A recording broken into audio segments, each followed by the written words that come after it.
Yes, edit the obligatory E3 retro news piece. The 16th annual E3, the Electronic Entertainment Expo, is upon us.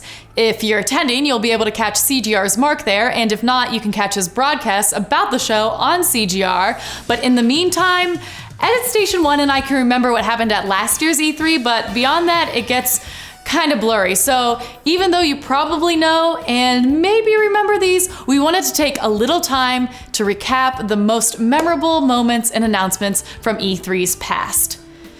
The convention first took place in 1995 in Los Angeles, where it's had its home pretty much ever since then, except for those unmentionable Atlanta years, and it quickly became the biggest annual event for gaming, as well as a common place for big gaming hardware development and console announcements. The first year set the precedence. Now this is going to be pretty fast, so keep up, there will be a quiz.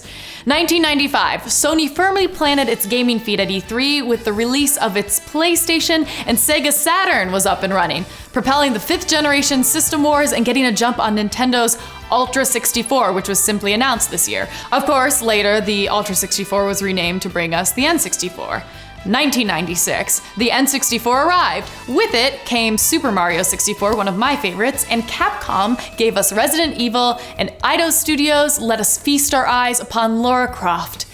1997, we got a first glimpse of Half-Life, and we saw it for real in 1998 along with Duke Nukem, and my favorite game, Zelda's Ocarina of Time. Okay, so moving on. 1999 was pretty much dominated by the Dreamcast, and 2000 showed us the PS2. And then the following year, 2001, the Nintendo GameCube and the Xbox came our way.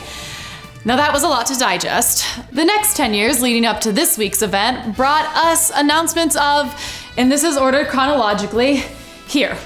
Xbox Live, PlayStation Portable, Nintendo DS, the PS3, the Wii, the Game Boy Micro, Xbox 360, Gears of War, Halo 3, Fallout 3, BioShock, Call of Duty, Assassin's Creed, and more, including last year's announcement of the new Zelda game. There. Did I miss anything huge? That is a lot of important announcements. But what we love about E3 is the crazy stuff that actually happens there that people do that later gets posted on YouTube. Like, remember when Miyamoto conducted a Wii orchestra in 2006? That guy is seriously cool. But here at CGR, we, as always, want to hear from you. What have your favorite moments from E3 been, and what do you think they'll give us this year? Do you think Miyamoto learned some crazy gymnastics? And hopefully, Jamie Kennedy won't be let back in. Ever.